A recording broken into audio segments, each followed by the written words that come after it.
Praise the Lord. കർത്താവിന്റെ അതിപരിശുദ്ധമായ നാമം വാഴ്ത്തപ്പെടുമാറാകട്ടെ. എല്ലാവർക്കും ക്രിസ്തുയേശുവിൽ എന്റെ സ്നേഹത്തെയും വന്ദനത്തെയും ഈ സമയം ഓർപ്പിക്കുന്നു. വേഗത്തിൽ അനുഗ്രഹിതമായ മറ്റൊരു ചിന്തയിലേക്ക് നമുക്ക് കടന്നു വരാമല്ലോ. യാക്കോബ് എഴുതിയ ലേഖനം 5-ാം അധ്യായം അതിന് 18-ാമത്തെ വാക്യം ഇങ്ങനെ വായിക്കുകയാണ്. അവൻ വീണ്ടും പ്രാർത്ഥിച്ചപ്പോൾ ആകാശത്ത് നിന്നും മഴ പെയ്തു, ഭൂമിയിൽ ധാന്യം വിളഞ്ഞു. അതേ പ്രിയമുള്ളവരെ, ഇങ്ങനെ പറയുകയാണ്. അവൻ വീണ്ടും പ്രാർത്ഥിച്ചപ്പോൾ വീണ്ടും ഒന്നുകൂടി പ്രാർത്ഥിക്കാൻ തയ്യാറാകുക എന്നൊരു ചിന്തയാണ് ദൈവാത്മാവ് എനിക്ക് തരുവാനായിട്ടിടയായി തീർന്നത്. അവൻ വീണ്ടും പ്രാർത്ഥിച്ചപ്പോൾ ഒരുപക്ഷെ ഇന്നലകളിലെ നിന്റെ പ്രാർത്ഥനകൾക്കകത്ത് റിസൾട്ട് കണ്ടില്ല എന്നിരിക്കാം. ഇന്നലകളെ നിന്റെ പ്രാർത്ഥനകൾക്കോ പ്രവൃത്തികൾക്കോ നീ ചെയ്ത ഒരു കാര്യത്തിനും ഒരു റിസൾട്ടും വന്നില്ല എന്ന് പരാതിപ്പെടുന്ന, ഒരുപാട് പരിഭവത്തിലൂടെ ഇന്നിന്റെ സിറ്റുവേഷനിൽ പോകുന്ന നിന്നോട് പരിശുദ്ധാത്മാവ് ഇങ്ങനെ വളരെ വ്യക്തതയോടെ വചനം പറയുകയാണ്. അവൻ ഒന്നുകൂടി പ്രാർത്ഥിച്ചപ്പോൾ ആകാശം തുറന്ന് മഴ പെയ്യുവാനായിട്ടിടയായി തീർന്നു. അങ്ങനെയാണെങ്കിൽ ഇന്നലത്തെ സിറ്റുവേഷനെ അനുസരിച്ച് ഇന്ന് മിണ്ടാതിരിക്കുന്ന അനുഭവം അല്ല ഉണ്ടാകേണ്ടത്. മറിച്ച് ഇന്നലത്തെ സിറ്റുവേഷന്റെ അകത്ത് ഒന്നും ലഭിച്ചില്ല എങ്കിലും ഒന്നുകൂടി പ്രാർത്ഥിക്കാൻ മനസ്സ് വെച്ച ജീവിതത്തെ മാറ്റുന്ന വലിയൊരു അത്ഭുതം നമ്മുടെ ജീവിതത്തിൽ കടന്നു വരാൻ വേണ്ടി പോകുകയാണ്.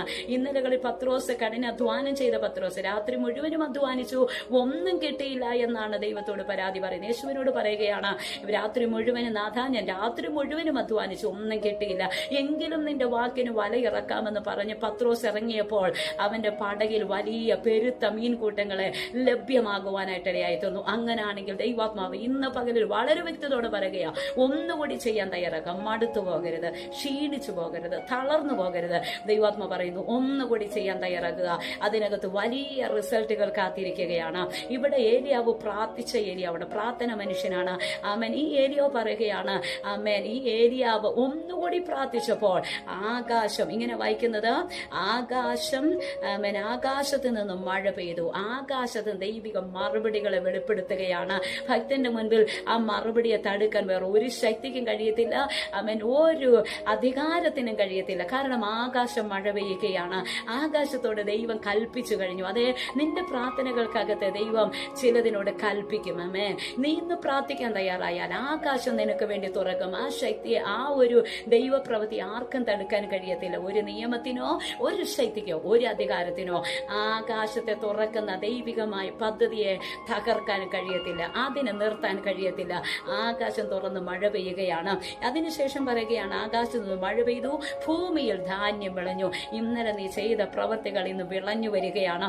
അതിനുവേണ്ടി ഒരു മഴ ദൈവം പെയ്യിപ്പിക്കാൻ വേണ്ടി പോകുകയാണ്. അതെ, വിശ്വാസത്തോടെ ഒന്നുകൂടി പ്രാർത്ഥിക്കാൻ തയ്യാറാകുക. വിശ്വാസത്തോടെ ഒന്നുകൂടി ചുവടുകൾ എടുത്തു വയ്ക്കാൻ തയ്യാറാക്കുക. അത് വലിയൊരു മറുപടിയിലേക്ക്, ദൈവിക റിസൾട്ടിലേക്ക് നമ്മളെ കൊണ്ടുവന്നെത്തിക്കും. അതെ, മടുത്തു പോകരുത്. ക്ഷീണിച്ചു പോകുന്നവർക്കോ മടുത്തു പോകുന്നവർക്കോ ജീവിതത്തിൽ ഒന്നും ഏറ്റെടുക്കാൻ കഴിയത്തില്ല. പക്ഷെ മടുക്കാതെ, ക്ഷീണിക്കാതെ ഒന്നുകൂടി പ്രാർത്ഥിക്കാൻ, ഒന്നുകൂടി വിശ്വാസത്തിന് സ്റ്റെപ്പ് വയ്ക്കാൻ തയ്യാറായാൽ, ഒന്നുകൂടി പ്രാർത്ഥിക്കാൻ, ഒന്നുകൂടി ദൈവസന്നിധിയിലേക്ക് അടുത്തെല്ലാം തയ്യാറാണെങ്കിൽ ആ നാളുകളിൽ നമ്മുടെ ജീവിതം ദൈവം ഒരു അത്ഭുതമാക്കി മാറ്റാൻ വേണ്ടി പോകുകയാണ്. അതിന്റെ റിസൾട്ടിനെ തടുക്കാൻ ആർക്കും കഴിയത്തില്ല. അങ്ങനെയാണെങ്കിൽ ഇന്ന് പകലിരുന്ന് സമർപ്പിക്കാൻ തയ്യാറാകുക. ദൈവത്തിന്റെ അത്ഭുതങ്ങളിൽ വിശ്വസിക്കുക. ദൈവം ആ അത്ഭുതം കൊണ്ട് ദൈവം നമ്മളെ നിറയ്ക്കാൻ വേണ്ടി പോകുകയാണ്. ദൈവം അതിനായി സഹായിക്കട്ടെ. വിശ്വസിക്കുന്നവർ ആമേൻ, ദൈവിക ദൂതന് മുൻപിൽ സമർപ്പിക്കാൻ തയ്യാറാകുക.